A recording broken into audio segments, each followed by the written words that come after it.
দর্শক, এই মুহূর্তে যে যেখান থেকে গ্রামের কৃষি আজকের এই ভিডিওটি দেখছেন, আপনারা দেখতে পাচ্ছেন আমার একটি কার্টনে এখানে 15টি কোয়েলের বাচ্চা, আর এই ককশিটে ব্রুডিং চলছে 30টি কোয়েলের বাচ্চা।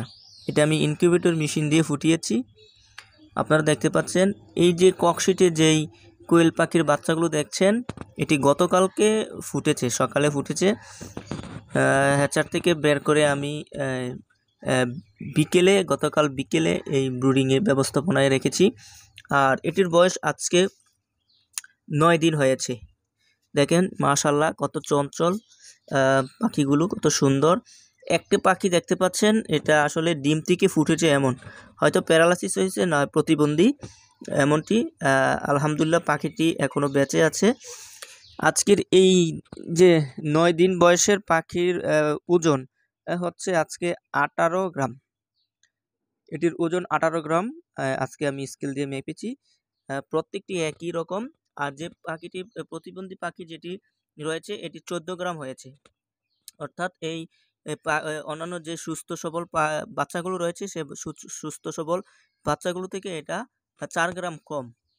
আর এই যে পাখিটি একদিনের বাচ্চা, এটি আজকে একদিন হয়েছে বয়স। এই বাচ্চাটির 9 গ্রাম ওজন। এটি হচ্ছে 9 গ্রাম ওজন।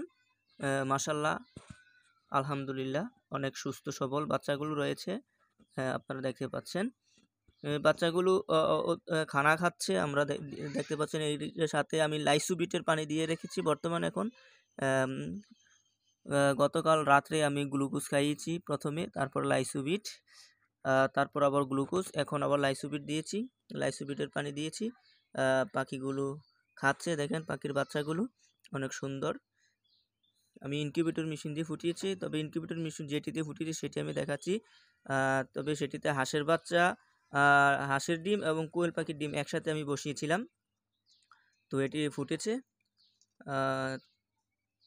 এই ছিল আজকের ব্রুডিং ব্যবস্থাপনা। আমি একটি লাইট দিয়ে রেখেছি, আর এক পাশে একটি লাইট দিয়ে রেখেছি, দুইটি, যেটি বয়সে দুটি ব্যবধান।